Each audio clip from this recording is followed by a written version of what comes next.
Buenas noches. Como es de conocimiento público, ayer Ollanta Humala finalmente se pronunció después de 5 días, aunque muy brevemente al paso, sobre el caso de su hermano Alexis Humala. Dijo que pues iban a esperar a que él llegue, aparentemente va a llegar recién el día jueves. Hemos hecho, dijo, los comunicados que teníamos que hacer y no les quepa ninguna duda de que si hay sanciones que dar, se darán. Pero da la impresión y la sensación de que Ollanta Humala ha sido débil en este tema, ha reaccionado sin firmeza, sin contundencia. En realidad él sabe mejor que nadie si es que autorizó o no autorizó el viaje de su hermano Alexis Humala, si lo nombró o no lo nombró su representante especial, como señalan los comunicados de Gazprom, del Ministerio de Relaciones Exteriores de Rusia, etcétera. Si no lo hizo, entonces es obvio que el hermano se tomó esa atribución, salvo que esto haya sido adjudicado por, digamos, los rusos, así de la nada, un poco difícil de imaginar, ¿no? Entonces, las cosas deberían estar bastante claras. En todo caso, claro, siempre es bueno escuchar a la persona involucrada por el debido proceso, de modo que está bien que se espere hasta que regrese. Aquí, sin embargo, preocupan varias cosas. Preocupa, por ejemplo, el tema de la informalidad, ¿no es cierto? En esta clase de negociaciones, de relaciones, una persona que va a relacionarse de esta manera, que va a conversar acerca de posibles inversiones y proyectos y relaciones profundas con otro país, tiene que tener una designación oficial, no puede ir sin conocimiento aparentemente del presidente electo, motu propio, en fin, y siendo su hermano por lo demás. Entonces aquí tendría que haber habido pues una designación oficial en el diario El Peruano, se debe conocer cuál es la misión, finalmente es una función pública la que estaría representando o desempeñando. Y otro tema es que tampoco sería permisible una invitación de los gastos por parte de los anfitriones.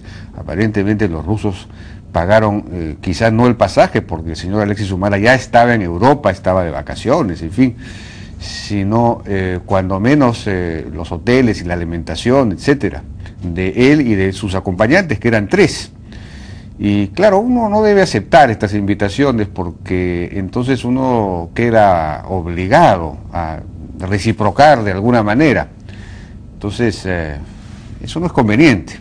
El Estado, peruano en este caso, tiene que financiar sus propios viajes de relacionamiento, de búsqueda, de inversiones, etcétera. Ahora, luego preocupa por supuesto que se haya podido hablar o considerar un acuerdo de pesca, ¿no es cierto?, por parte de la flota rusa, una flota depredadora, no habiendo recursos excedentes en el mar peruano, etcétera. Y por supuesto también interesa saber de qué clase de proyectos gasíferos se ha hablado con Gazprom, de qué estamos hablando, cuál ha sido el marco, cuál es la idea que está detrás. Pero sobre todo preocupa el carácter patrimonialista que de alguna manera se insinúa en este episodio, ¿no es cierto? Felizmente ha ocurrido ahora, antes de que comience el gobierno, un poco para vacunar al gobierno de Ollanta Humala de ese patrimonialismo que podría, digamos, florecer, considerando que no solamente tiene a su hermano en el partido en un cargo importante, sino que hay la propia Nadine Heredia, su esposa, tiene a familiares en el propio partido, y un artículo de Marcos y Fuentes en Perú 21 reveló toda la red de familiares que ha ingresado, por ejemplo, al Congreso, familiares tanto de Ollanta Humala como de Nadine Heredia, que por otro lado parece que de alguna manera son parientes entre sí. Entonces aquí hay que tener mucho cuidado con este rasgo muy propio de la tradición latinoamericana y peruana en particular, el patrimonialismo, que todavía está vigente en los gobiernos locales, regionales. Es ese rasgo por el cual, ese tipo de gestión por el cual la autoridad pues se nombra o trabaja con familiares, da beneficios, otorga los contratos, en fin, a los familiares o a los allegados, como si, digamos, la entidad pública fuera suya. No confunde, no distingue claramente su propia propiedad, valga la redundancia, de la del Estado. Entonces hay que tener muchísimo cuidado con eso.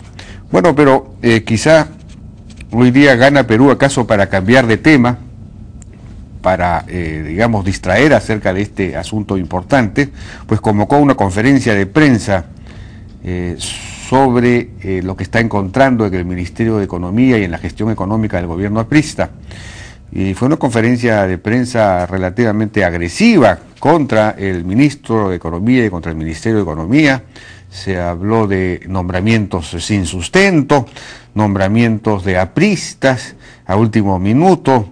El número de empleados públicos ha crecido de una manera muy importante en los últimos años y principalmente la afirmación, la acusación en buena cuenta de que el gobierno ha sido el principal causante de la desaceleración económica, algo que en realidad muy pocos creen, ¿no? Y que revela más bien, digamos, una falta de sensibilidad acerca de el problema que implica la necesidad de que haya efectivamente un shock de confianza para que la inversión se reanime, ¿no es cierto? Negar eso significa precisamente agravar el problema de confianza que existe, de hecho, y no ha sido todavía disipado.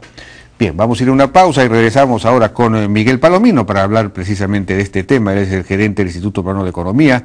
Vamos a estar con Alfonso García Miró, presidente de COMEX, para hablar de esto mismo y de la, digamos, de la concepción respecto a los TLC de Ollantaytamala y de Gana Perú.